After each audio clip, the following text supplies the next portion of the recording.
Vamos voltar ao livro Introdução à Nova Ordem Mundial, de Alexandre Costa.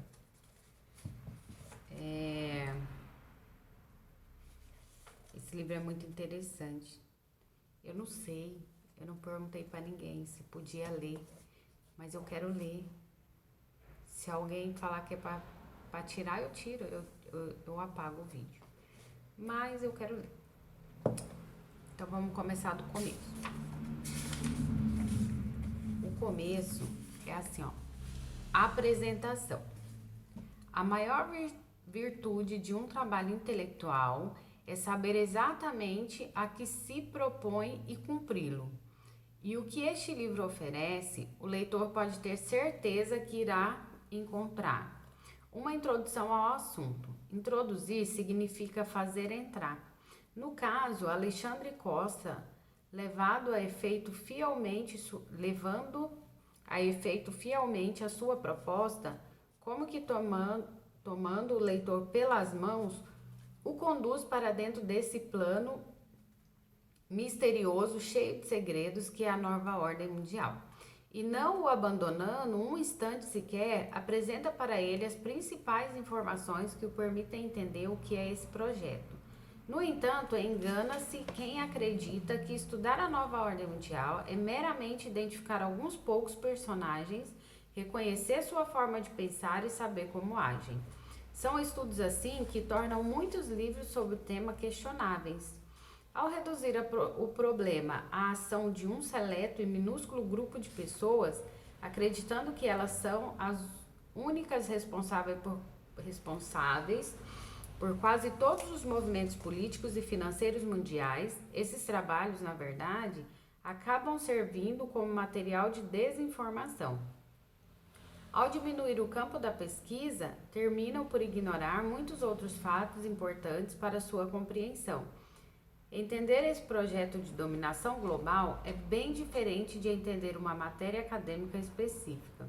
Não há diretrizes claras, nem metodologia definida, nem mesmo as intenções são facilmente identificáveis. De fato, quem pretende enveredar por essa pesquisa deve estar preparado para, ao invés de solucionar a maior parte de suas dúvidas, aumentar consideravelmente a quantidade de seus questionamentos.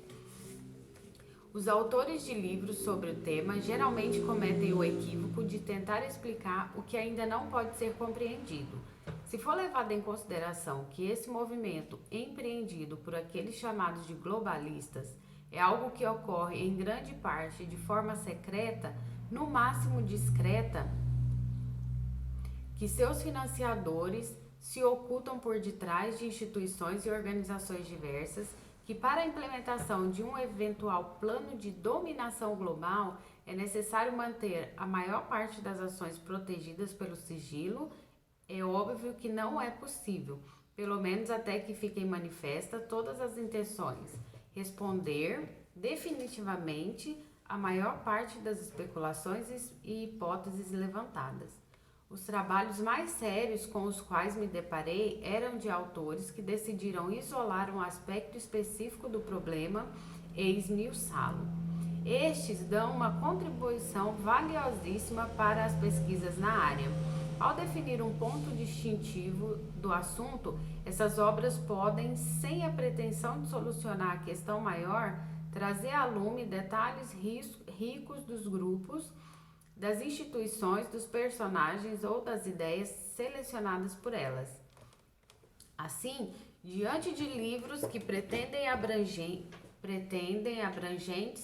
porém com credibilidade suspeita, e de outros que apresentam trabalhos confiáveis e de qualidade, porém abordando apenas aspectos específicos da pesquisa, fazia falta uma obra que, respeitando as dificuldades da amplitude do assunto, conseguisse condensar as informações essenciais para que os leitores, ao término da obra, pudessem ter certeza que estiveram diante daquilo que é imprescindível para a compreensão do tema.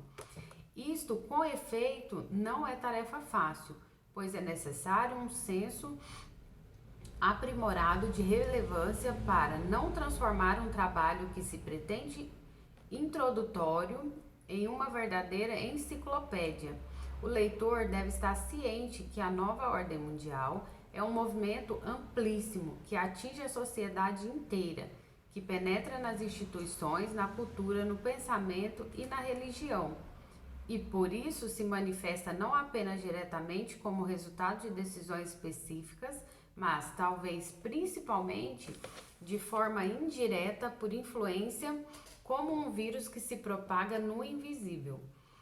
A presente obra, com efeito, como uma peça de encaixe faltante, se apresenta para preencher exatamente essa lacuna. Longe de se pretender uma resposta ao problema, nem de querer desvendar todos os mistérios ainda não revelados, mas também sem se restringir a apenas um enfoque determinado, ela se oferece como uma iniciação ao tema, convidando o leitor a rapidamente se familiarizar com os personagens principais, ideias mais conhecidas, intenções mais evidentes e fatos mais importantes. Diante disso, o uso da expressão introdução como título do livro faz justiça às evidentes intenções do seu autor. Está muito claro que o que ele deseja é que seus leitores sejam apresentados a informações mais importantes e mais relevantes sobre o assunto, podendo assim se preparar para o aprofundamento em suas próprias futuras pesquisas. Falando dessa forma, parece até que vamos encontrar nesse trabalho apenas uma obra para neófitos, o que não é verdade. Aquele que tem pouca familiaridade com o assunto certamente encontrarão nas próximas páginas até mais que o essencial para entender o que é a nova ordem mundial e como seus planejadores atuam para seu implemento. No entanto, mesmo quem já empreendeu suas pesquisas nesta matéria terá nesta obra uma ótima fonte de informações. Assim, o trabalho de Alexandre Costa, na verdade, supre duas necessidades em um livro só. Serve de porta de entrada para o tema e, ao mesmo tempo, de material de consulta. Normalmente, livros, quando se apresentam como uma introdução, costumam ser superficiais, abordando as generalidades relativas ao assunto, propondo apenas um esboço de matéria. Uma introdução é como uma porta de entrada, um convite ao leitor para que ingresse no mundo tratado pelo escritor. No caso da presente obra, no entanto, o autor foi além. É verdade que o trabalho é, sim, como um portal que conduz o leitor a uma considerável de informações relativas a diversas facetas que o mundo atual tem apresentado. No entanto, ainda que não tenha evidentemente a pretensão de esgotar o assunto, o livro torna-se imprescindível por servir como um guia para quem deseja iniciar seus estudos. E nisto, sua introdução transforma-se de fato em um trabalho de referência. Para quem nunca leu nada sobre a nova ordem mundial, aconselho, comece por este livro. No final, terá uma visão bem ampla e bem estruturada sobre os rumos do novo mundo. Se, porém, já leu algum outro material sobre o assunto, deve ler este também, pois apesar de ser uma obra de introdução, ela está tão bem organizada que o ajudará a colocar em ordem as ideias que talvez até aqui apenas fosse um amontoado de informações. Eu mesmo tenho meu exemplar comigo desde a primeira edição, e muitas vezes, quando vou buscá-lo em seu devido lugar na biblioteca do escritório, não encontro. Isso acontece porque, invariavelmente, ele está entre os papéis sobre a minha mesa. Afinal, a introdução à nova ordem mundial deixou de ser uma mera obra para leitura que, depois de consumida, toma perpetuamente seu devido espaço na estante. Na verdade, o livro de Alexandre Costa precisa estar sempre à mão para ser consultado constantemente. O grande mérito deste trabalho está em saber exatamente para que serve.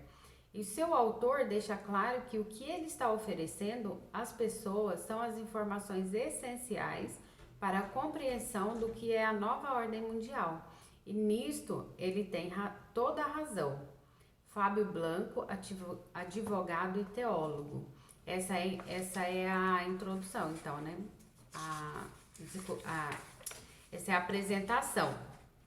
A apresentação do livro. E quem fez foi o Fábio Blanco, que é advogado e teólogo. Tá bom, então. Aí depois a gente começa, então.